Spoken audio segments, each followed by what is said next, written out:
Bonjour à toutes et à tous et bienvenue chez la Fée Noisette, le Farfadet, le chat et l'enchanteur. Voilà, aujourd'hui je m'apprête à vous faire le tirage de la semaine. Donc la guidance de la semaine, guidance un petit peu prévisionnelle cette semaine puisque j'ai choisi l'oracle de la triade pour l'ambiance, l'atmosphère de la semaine, avec le contexte de la semaine. Et puis pour le conseil, j'ai choisi l'oracle de la divination chamanique Sioux. Voilà. Donc vous aurez le choix entre le tirage numéro 1, qui se trouve être le tirage des plumes de You-You, le farfadet, mon perroquet. Voilà. Et les galets pour le tirage numéro 2. Voilà, alors je vous laisse réfléchir.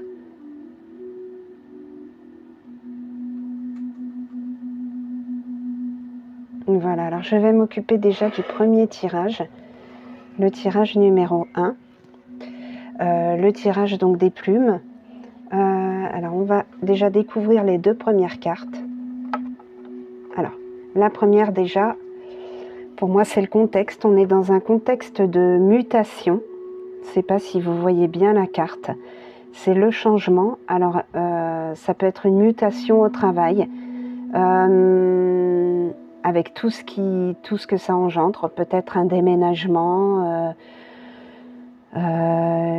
une élévation au niveau d'un poste, une mutation qu'on a demandé depuis longtemps, un changement de lieu. Voilà. Ça peut être aussi tout simplement un déménagement. Ça peut être aussi le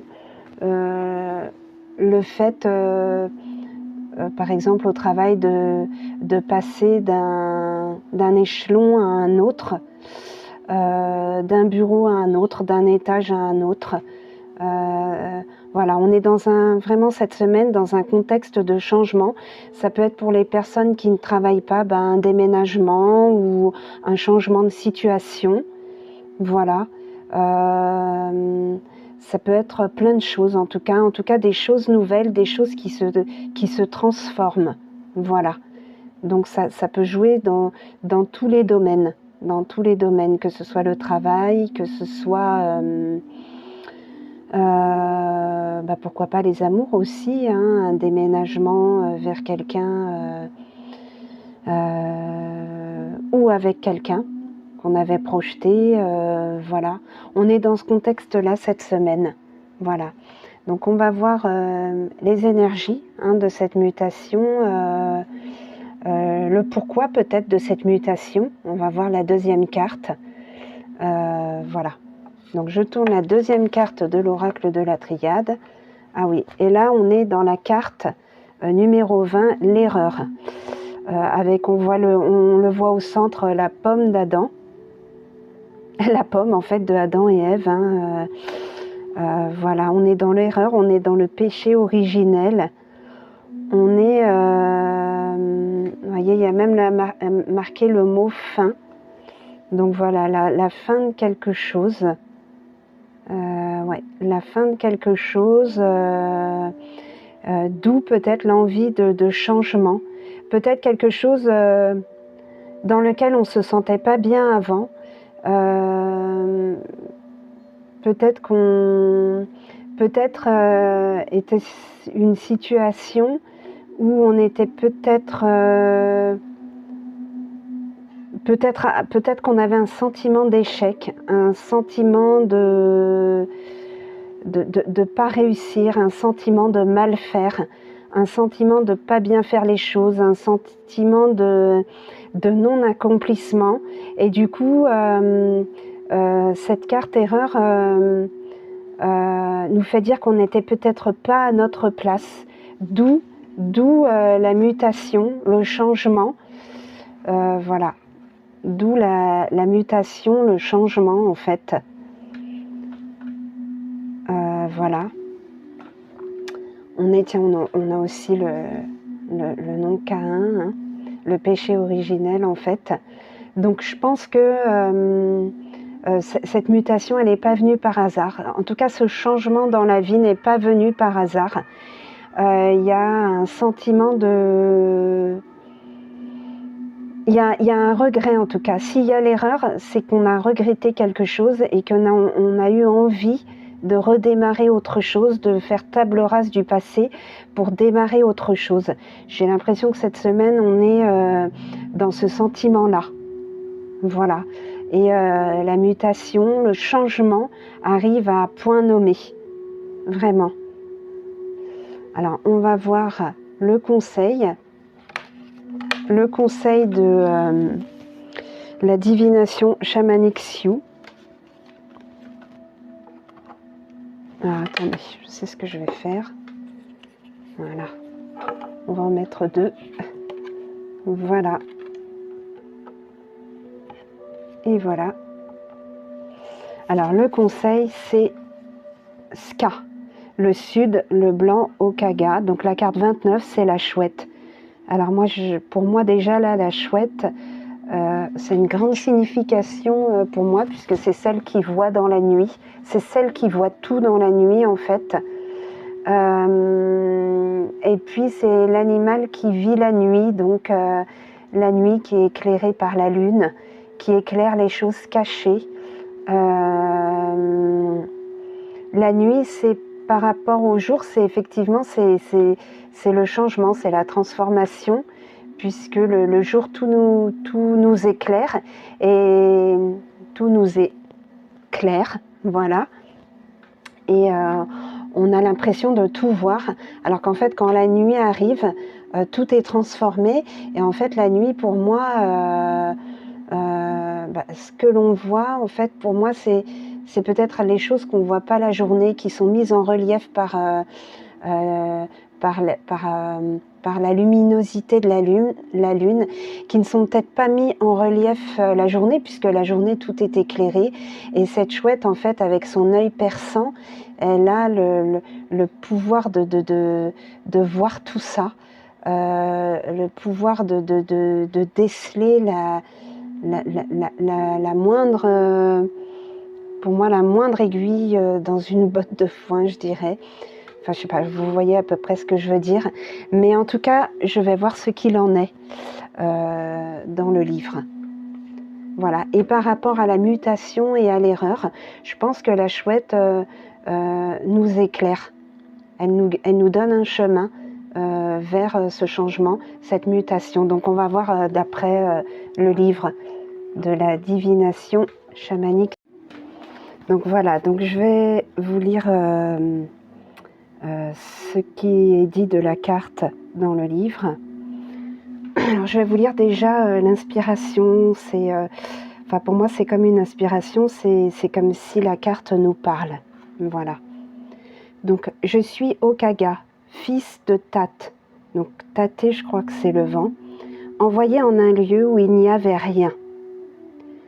J'y créai là une porte entre ceux qui ont une forme et ceux qui sont sans forme. Honorez ceux qui ne sont pas encore nés et ceux qui vous ont quittés. Ah oui, alors donc, ceux qui sont nés et ceux qui ne sont pas encore nés et ceux qui nous ont quittés, c'est ceux qui ont une forme et ceux qui sont sans forme, voilà. Ils vivent pour quelque temps en ce lieu et la porte est ouverte. Vous souvenez-vous d'avoir senti quand vous étiez très jeune des esprits passant près de vous? Vous considériez cela comme quelque chose de bien naturel. C'est vrai, on perd cette sensibilité en grandissant, en vieillissant. Non, peut-être en allant vers l'âge adulte plutôt, je dirais, parce que je me demande si finalement cette sensibilité-là ne revient pas avec l'âge en fait. Maintenant, vous estimez avoir Maintenant, vous estimez avoir acquis de la sagesse parce que vous avez survécu à quelques épreuves. Mais n'avez-vous pas oublié la sagesse de mes dons, l'œil ouvert de l'enfant non instruit? Donc l'œil ouvert de l'enfant non instruit, oui, on parle ici de naïveté, d'innocence et qui s'étonne de tout et qui s'émerveille de tout. Ce qu'on perd, nous, à l'âge adulte. Et surtout si on n'est plus du tout connecté avec notre enfant intérieur en fait. Cet œil ouvert reçoit de grandes connaissances de soi, du monde, des mondes au-delà. C'est l'œil de la création, don de mon Père, Taté. Donc voilà. Ensuite, recevez à nouveau ce don, maintenant, et réjouissez-vous en lui.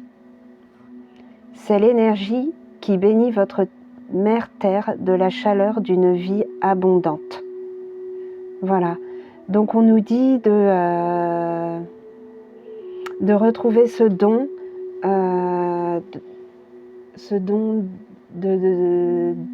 d'innocence, d'émerveillement, d'étonnement, de surprise, afin de grandir en fait. Alors, je vais vous lire non pas la tradition liée à cette carte, mais la signification de la carte. Le travail intérieur que vous avez fait a donné ses fruits. Félicitations. Donc là, on parle d'un travail intérieur. Alors, est-ce que vous avez tiré leçon de vos erreurs passées, de ce qui vous a fait mal? Je pense que c'est de ça dont on parle. Vous êtes sur le point de faire l'expérience de l'étape suivante, de croissance. Donc d'où la mutation, l'envie de changement, l'envie de faire table rase du passé et de s'élever. Vous voyez, c'est ce que je pense. Donc là, l'étape suivante, c'est l'étape de croissance, donc d'élévation. Alors je continue. Et vous allez avoir pour récompense de nouvelles idées, de nouvelles sensibilités et une nouvelle vitalité. Voilà, que du nouveau, que des bonnes choses, des choses positives. En mettant de côté de vieux modèles, vous avez nettoyé le sol pour la croissance qui sera vôtre. Voilà. Donc on dit bien que vous avez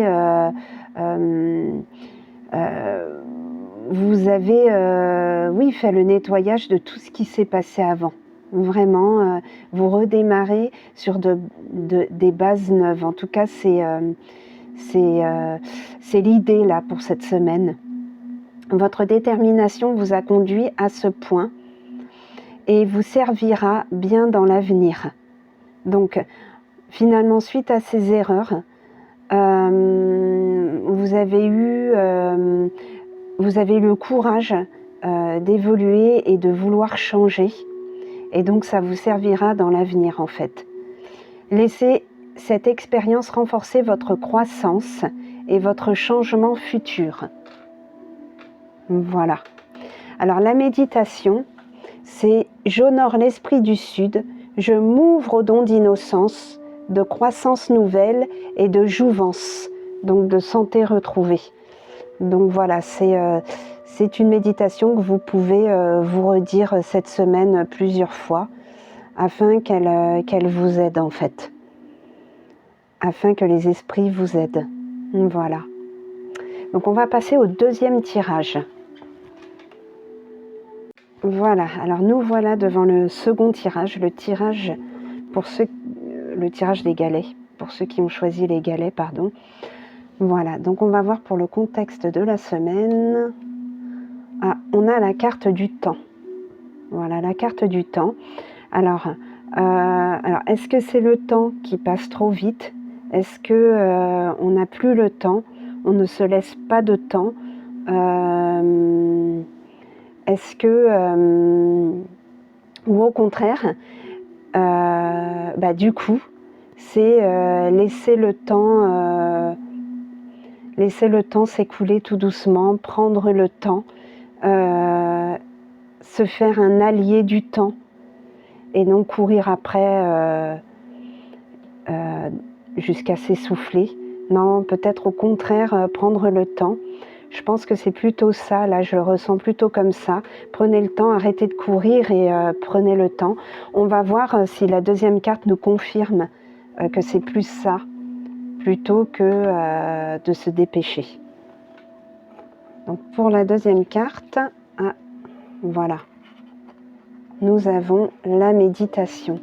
Alors voilà, moi je pense qu'on est vraiment pour cette semaine, on vous dit de stop. Stop, arrêtez de courir, retrouvez-vous, recentrez-vous, méditez. On vous parle de méditation, on vous parle de... Alors, qui dit méditation dit peut-être se retrouver un peu soi-même, faire des choses qui nous plaisent à soi-même, prendre le temps pour soi-même, peut-être rechercher un petit peu de solitude cette semaine, peut-être écouter de la musique, faire de la méditation, si vous avez le temps, il y a un jour férié, faire une balade en forêt, ou même une balade n'importe où d'ailleurs, n'importe où, mais peut-être seul, s'aérer l'esprit, faire quelque chose qu'on aime, prendre un bain par exemple, avec de la musique, alors de la musique, je sais pas moi, de la musique douce, ou même n'importe quelle musique, mais en tout cas se retrouver avec soi-même et faire des choses qu'on aime, des choses qui éventuellement nous élèvent spirituellement. Voyez, n'hésitez pas à vous asseoir en tailleur sur votre lit, fermer les yeux, essayez de faire le vide dans votre esprit. Alors comment on fait le vide? Des fois en pensant, je sais pas, à un paysage qui nous fait plaisir. Voilà, je sais pas. Je sais que moi souvent, quand je fais le vide dans mon esprit, j'imagine une falaise en Irlande et une petite maison de pierre sur cette falaise qui serait ma maison. Et je me vois là regardant au loin à côté de cette petite maison de pierre et sur cette falaise la mer et le ciel le ciel rempli de nuages gris bleu foncé, enfin, vous voyez, c'est un peu ça, c'est comme ça que je me vide l'esprit. Et puis après, s'il y a une musique, si j'y mets une musique de méditation, je me concentre après sur la musique. Voilà, donc l'esprit devient...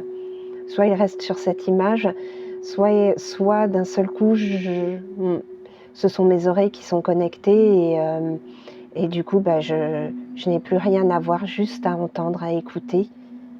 Et puis de fil en aiguille, mon esprit se vide et je suis connectée à moi-même en fait.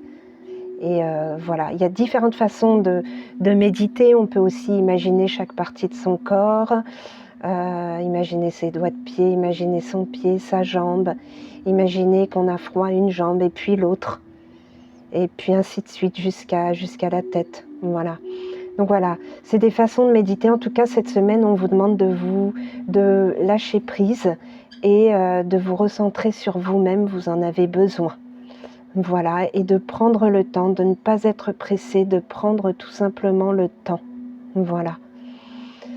Ce que je vais faire, c'est que je vais retourner la carte conseil.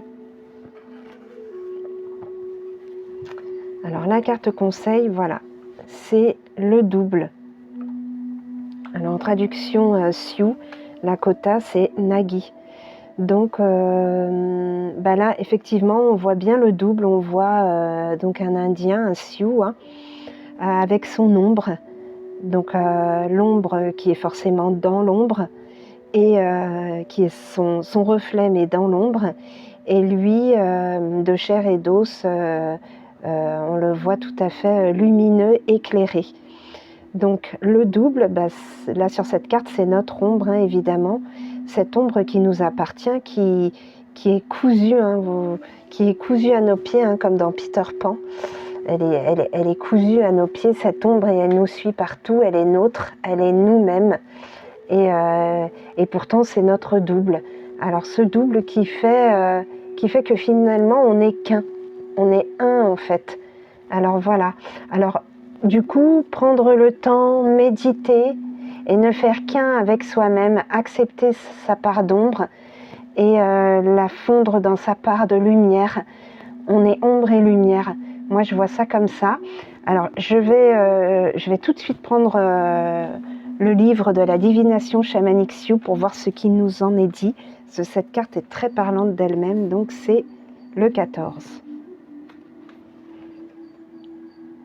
Voilà, j'y suis. Le 14. Donc effectivement, on a en mots-clés avec le double, on a ombre et spectre. Voilà.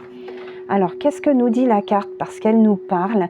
C'est une inspiration, c'est un esprit qui nous parle. Là, dans ce petit paragraphe au tout début, ça nous dit « Vous ne pouvez me voir quand je ne le veux pas.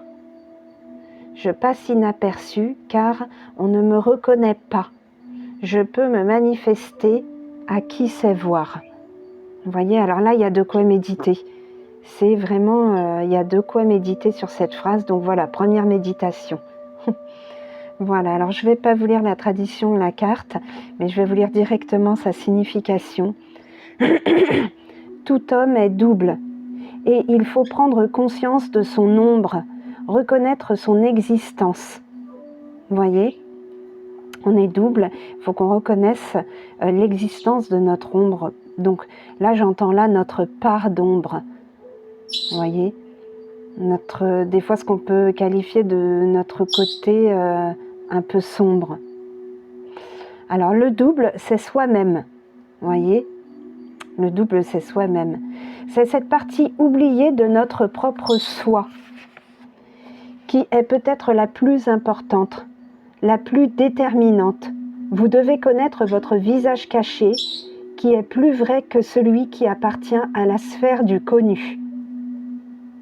Vous devez connaître votre visage caché qui est plus vrai que celui qui appartient à la sphère du connu. Ça, c'est vrai, puisque finalement, la partie la plus cachée, c'est notre partie cachée, notre part sombre aussi, certainement, notre part d'ombre, évidemment, et on dirait que ce serait presque notre inconscient, notre âme, ce qui est au fin fond de notre conscience, elle est forcément ce qu'il y a en nous est certainement plus honnête que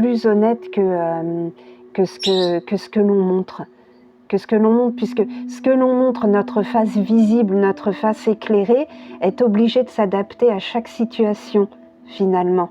Même si on est très nature, il y a quand même... il y a quand même une obligation, quoi qu'il arrive, de s'adapter. Voilà, et parfois, peut-être d'adopter des étiquettes qui ne sont pas forcément les nôtres. Voilà. Donc, vous voyez, tout ça, prendre le temps, méditer, et notamment sur soi. Là, on vous dit de méditer sur vous-même, sur vous et votre double. Alors la méditation, d'ailleurs, c'est « J'accueille tous les aspects de ma vie à la lumière de la conscience pour les reconnaître et trouver ma totalité. C'est avec amour que je revendique comme mien mes sois perdus, avec lesquels je restaure mon harmonie intérieure. » Je vais vous le relire parce que c'est une méditation que vous pouvez reprendre cette semaine, autant de fois que vous le voudrez. J'accueille tous les aspects de ma vie à la lumière de la conscience pour les reconnaître et trouver ma totalité. C'est avec amour que je revendique comme mien mes sois perdus, avec lesquels je restaure mon harmonie intérieure. Voilà. Voilà, donc je pense que cette méditation parle d'elle-même en fait. Voilà. Donc je vais vous quitter pour aujourd'hui et je vous dis à la prochaine fois. J'ai été très heureuse de faire cette guidance un peu prévisionnelle de la semaine pour vous et pour moi évidemment. Et je vous souhaite une belle semaine et prenez soin de vous et de tout ce que vous aimez autour de vous et dans la vie. Donc voilà, à très très vite et profitez bien du férié pour ceux qui peuvent en jouir. Et ceux qui ne peuvent pas en jouir, n'oubliez pas, si vous avez choisi ce tirage, de prendre le temps cette semaine, quoi qu'il arrive, de prendre le temps. Voilà, je vous dis à très bientôt et gros bisous.